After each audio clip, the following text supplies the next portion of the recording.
Hey, I'm back.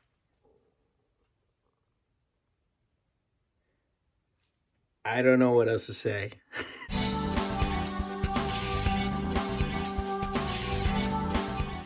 So, yeah, it's been a while since I've done a video of this nature.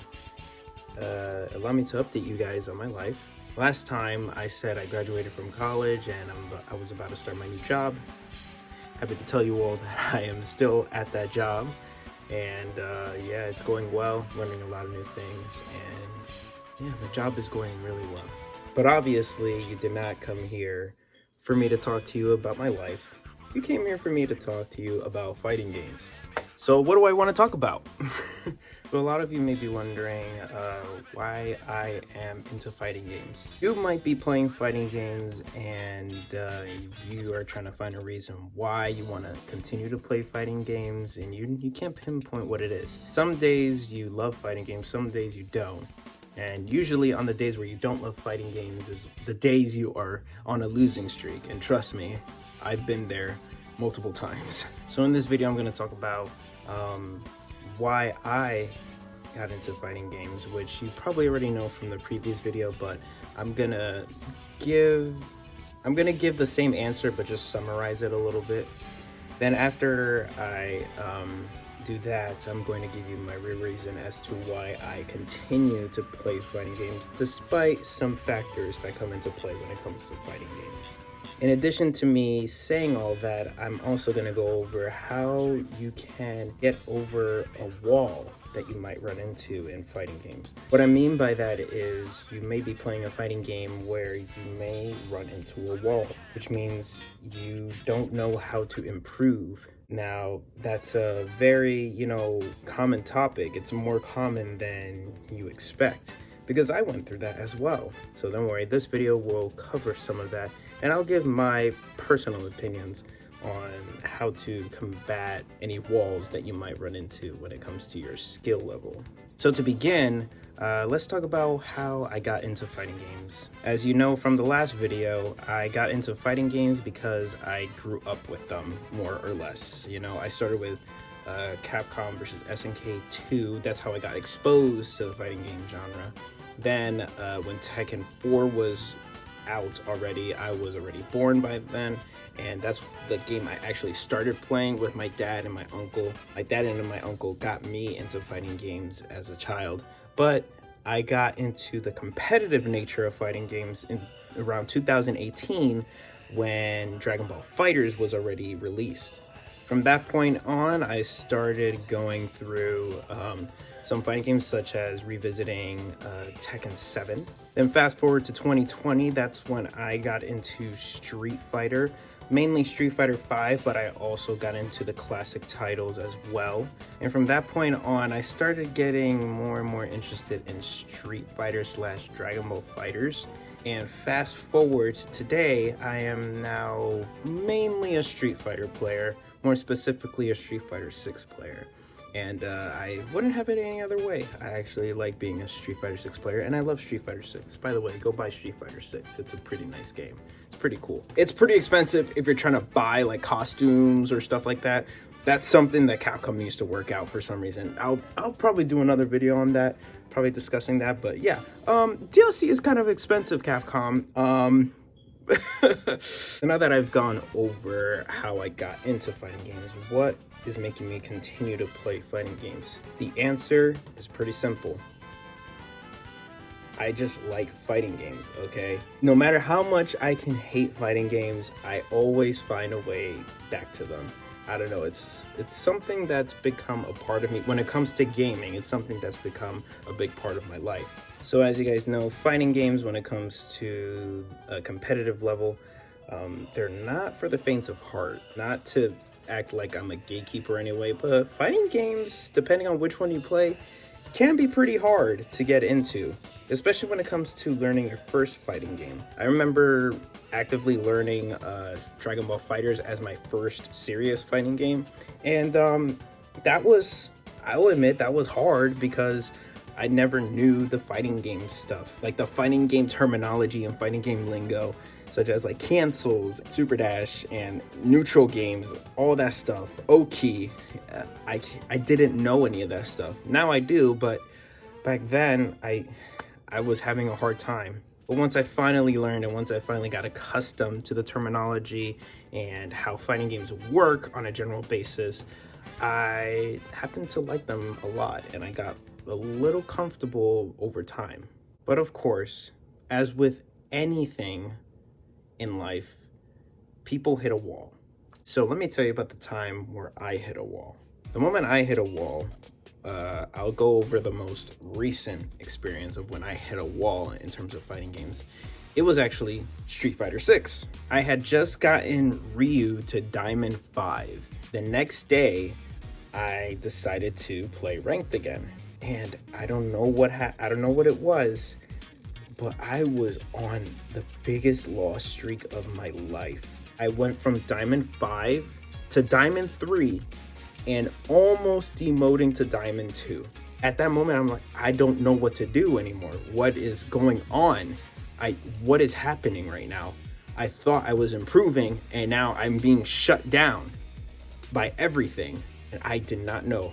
I was probably having a bad day, that's what I was thinking, like maybe I'm having a bad day, but what if I'm not having a bad day? Because going from Diamond 5 to almost Diamond 2 is not a good thing. It is not a good sign to people who care about ranks, which I did at the time. So how did I overcome it?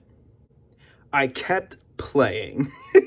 Now that's the first thing that may come to your mind when you're on a losing streak that big is I should stop playing before I get lower. But I continued to play, and eventually, after a few hours, I got back up to Diamond 5.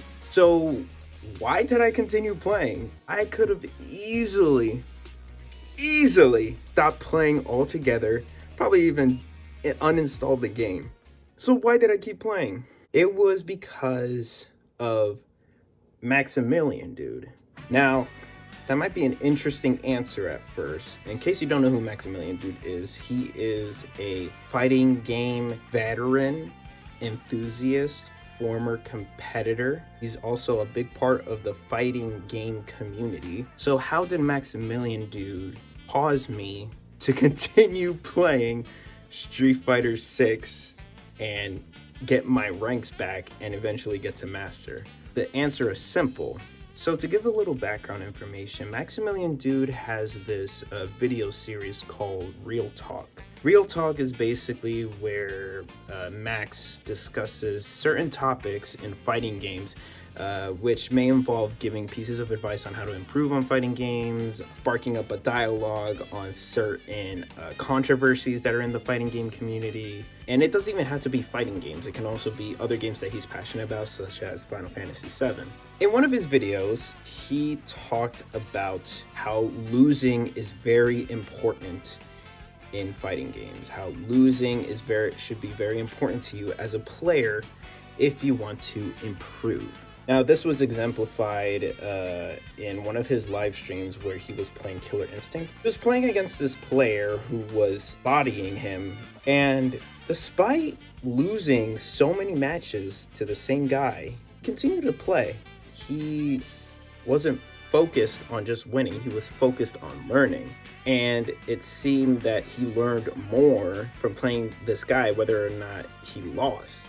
So eventually, Max starts winning against this guy. And me thinking of that video caused me to be like, hey, I know I'm on a terrible losing streak, but losing's part of the game. I have to go and keep playing because eventually I will improve and I will succeed. And it ended up working out for me because eventually I did get my ranks back and eventually I did start winning more. So the point I'm getting at here is if you think you've hit a wall, that doesn't automatically mean to stop playing altogether. Everyone has rough patches when it comes to losing a lot. I know a friend who I play Smash Brothers with a lot. In the beginning, he was having a lot of trouble going up against me. But the thing was, he never stopped playing with me. He kept playing with me. And over time, he improved a lot. To the point where I think that friend is better than me in Smash Brothers. So the important thing here is that he never stopped playing. And the thing is, when you don't stop playing, despite the fact that you've hit a wall, eventually something's gonna click and you will have a whole new appreciation for the game that you play.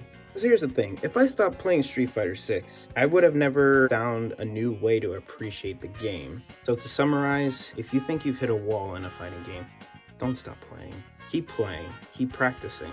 In fact, run matches with some of your friends. Find a rival for yourself so that you and that rival can improve together. Find new ways to improve. Now, this does not mean that you should never take a break from a fighting game. Taking a break from a fighting game and quitting a fighting game altogether are two different things. Obviously, it's very important to take a break because I've taken a break from a fighting game before, but I never stopped playing it. I've taken a break from Street Fighter 6 before, more specifically for tournament play. I took a 2-month break and I was on like a 2-month hiatus when it came to playing Street Fighter altogether. And then when I came back, I felt that the break was well needed because I felt very good playing the game again. Sometimes you need a break. People get burnt out playing video games, believe it or not, okay? People get really burnt out. The same way people get burnt out working, going through school, or doing other things that life has to offer. That's the point where you should prioritize your mind, prioritize your brain. Don't stay burnt out. Sometimes you do need a break, but remember to always come back. Try again. Come from a different angle. And remember, anyone is capable of improving in a fighting game. Anyone is capable of breaking their limits and punching through their walls that they run into. So if I'm able to do all of that, so can you. Trust me.